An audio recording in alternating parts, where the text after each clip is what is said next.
For decades, the path for a successful Egyptian actress was relatively straightforward: television, film, and the occasional theater run. But recently, that path has taken an abrupt turn as more stars leave the soundstage to invade the recording studio. Integrating acting and singing is not a new phenomenon. Industry veterans like Bushra proved it was a viable model as early as 2005, using mainstream pop to cement her position across both mediums. What's different now is the volume and the names involved. We're seeing established actresses like Rania Youssef, who spent years building a profile on screen, suddenly releasing debut singles that lean heavily into high-budget music videos. This surge has created a divide among industry observers. Some see it as a legitimate attempt to diversify their artistic output, while others view it as a tactical move designed to capture social media attention and quick streaming revenue. While these launches often dominate the news cycle for a few days, relying on traditional pop structures to sustain a music career in this market is an approach with a high failure rate. The sheer quantity of singles being released by transitioning actresses has created a bottleneck. Every week, a new track competes for the same narrow sliver of the public's attention. This diagram breaks down that competition. When you compare the influx of new actress-led pop singles to the tracks that actually achieve chart stability for longer than a month, the disparity is clear. The vast majority disappear almost as quickly as they arrive. In many cases, these music projects serve as a fallback. Actresses like Ayten Amer have moved into live performance and concert appearances, often following cinematic projects that didn't meet box office expectations. Competing in the standard pop arena is a high-risk gamble with low retention. The most effective strategists aren't trying to outsing pop stars. They are looking for a demographic that the industry hasn't yet saturated.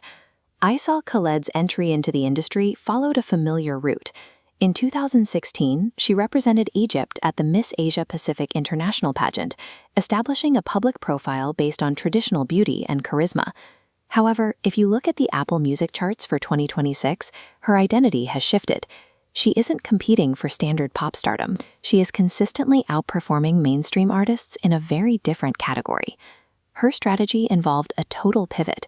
Instead of courting the crowded adult pop market, she focused her entire output on children and families, producing music entirely designed for parents to play on repeat for their toddlers. This timeline tracks her 2026 release schedule. Rather than one major album, she released a rapid succession of family-friendly singles throughout the year, keeping her name constantly active within a specific algorithmic niche. By focusing on children's music, she avoids the scrutiny of pop critics and taps into a segment of the internet with massive, high-retention engagement. Kids don't just listen to a song once, they listen to it 50 times in a row. Take her hit Har2os El4at, or I'll Dance on the Beach. On the surface, it's a simple summer track. The lyrics are meticulously engineered for viral reach.